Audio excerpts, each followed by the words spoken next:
आपके यहाँ आर्मी बहुत ज्यादा रोल अदा करती है। आपके यहाँ आर्मी ये भी तय करती है कि कोई मिनिस्टर यदि कोई कुछ बोल के आता है और वो वापस अपने देश में जाता है तो उसको यू टर्न लेना होता है। मेरे यहाँ ऐसा नहीं है। मेरे यहाँ मेरे मेरे मिनिस्टर को कभी आर्मी ये नहीं कहेगी कि आपने ऐसा क्यों कहा, आप अपने शब्द वापस लो। वो होता नहीं। तो इसीलिए हमारे यहाँ जो सिस्टम है, इसीलिए इतने देश, आपकी और हमारी आजादी कुछ घंटे का फर्क है। आपके यहाँ कितनी बार आर्मी ने टेक ओवर किया, मेरे यहाँ एक बार भी एक सवाल भी नहीं उठा। दोस्तों, आप सभी को पता ही है कि भारत और पाकिस्तान दो ऐसे देश थे जो तकरीबन एक ही साथ आज़ाद हुए। पर आज भारत काफ़ी ज़्यादा आगे बढ़ चुका है, जबकि पाकिस्तान काफ़ी पीछे रह गया है। और इसके पीछे कई पाकिस्तानी एक्सपर्ट्स यह कारण बताते हैं कि पाकिस्तान को बार बार पाकिस्तान की रक्षा करने वाली आर्मी ने ही पीछे करने का काम किया है। इसका सबसे बड़ा कारण है कि पाकिस्तान की आर्मी द्वारा पाकिस्तान की सत्ता को बार बार कब्जा लेना। लेकिन दोस्तों, दूसरी तरफ भारतीय आर्मी ने ऐसा कुछ भी काम नहीं किया, और वही काम किया जो एक आर्मी को करना चाहिए, सिविलियन हुकूमत का ऑर्डर मानना। दोस्तों, यही बात पाकिस्तानी जर्नलिस्ट को चुभती है कि ऐसा क्या है कि भारतीय आर्मी अपने लोगों द्वारा चुने गए जनप्रतिनिधियों पर कितना भरोसा करती है, जबकि पाकिस्तान में ऐसा हो ही नहीं पाया। इसी कारण से कई पाकिस्तानी जर्नलिस्ट भारतीय आर्मी को एक कमज़ोर आर्मी कहते हैं, पर शायद उन्हें नहीं पता ऑर्डर मारने वाली आर्मी को कमज़ोर आर्मी नहीं बल्कि एक डिसिप्लिन आर्मी के तौर पे दुनिया में जाना जाता है। यही बात समझा रहे हैं अशोक वानखेड़े जी कमरचीमा को। चलिए वीडियो देखते हैं।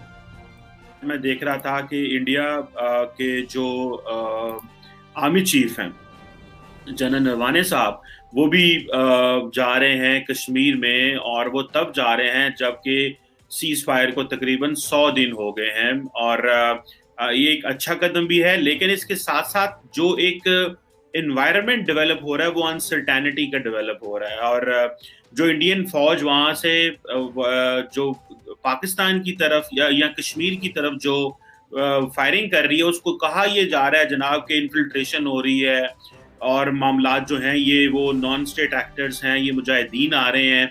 तो इस सारी सिचुएशन को डिस्कस करने के लिए मैंने रिक्वेस्ट की, बड़े सीनियर जर्नलिस्ट हैं अशोक वानखेड़े भाई, हमेशा गपशप रहती है और इंडिया में तो अपनी जर्नलिज्म कर ही रहे हैं। अशोक वानखेड़े भाई, आपके वक्त का बहुत शुक्रिया।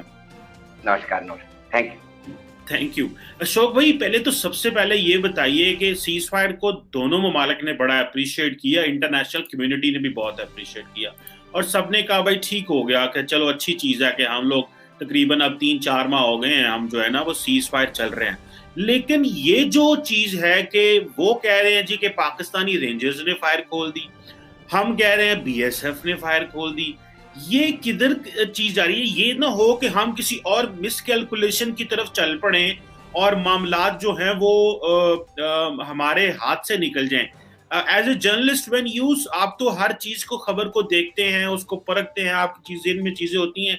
ये जो दोनों तरफ से मौकफ आ रहा है, आप इसको कैसे देखते हैं एज ए सहाफी? देखिए चीमा साहब, हम थोड़ा सा इतिहास में यदि जाए तो ये 100 दिन के पहले कई बार सीज फायर का प्लानिंग हुआ, कई बार बहुत अच्छे टर्म्स में बातचीत हुई, एटमॉस्फेयर बहुत बढ़िया रहा, लेकिन लगातार क्रॉस बॉर्डर फायरिंग दोनों तरफ से होता रहा। कभी मतलब हम ये नहीं कह सकते आपके देश कहता है कि हमने फायरिंग किया, हम कहते हैं कि आपने फायरिंग किया। ये पहली बार हुआ, इस बात को आप भी एग्री करेंगे, ये पहली बार हुआ। इन 100 दिनों में सीज फायर करीब करीब 99% लागू हुआ है। जो फायरिंग की, जो हम सीज फायर वायलेशन की जो हम बातें कर रहे हैं, वो बहुत ही मिनिमम है, नहीं के बराबर है।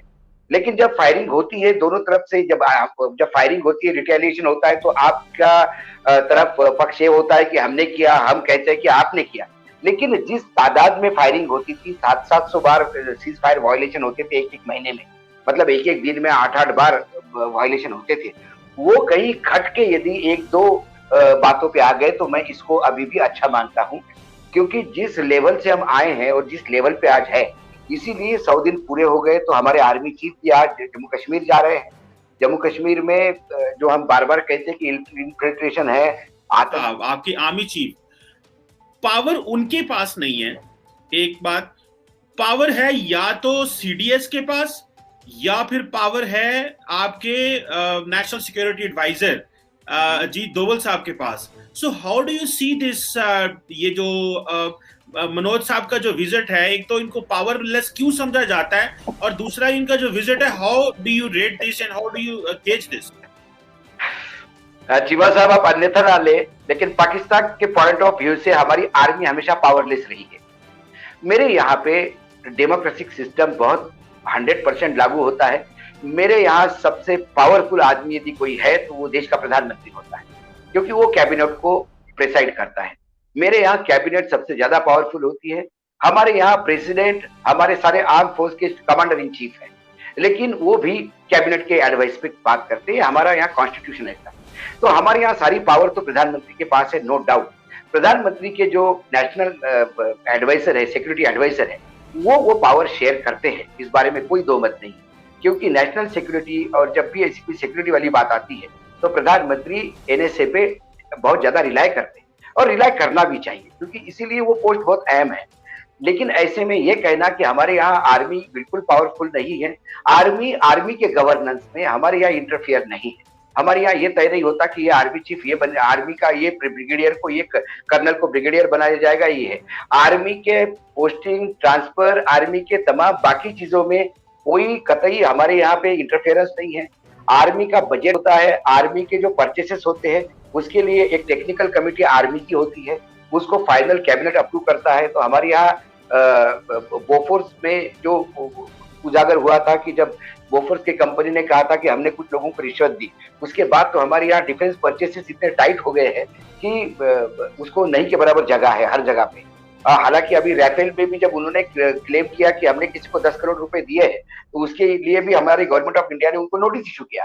और हमारे यहाँ सर्वोच्च न्यायालय ने भी कहा कि भाई ये 10 करोड़ रुपए किसको क्यों दिए गए, किसने बोला था, गवर्नमेंट क्या कर रही है, आज दी मैन्युफैक्चरर, व्हाई डिड दे पे। तो ये सारी बातें हमारे यहाँ बड़ी क्लियर है।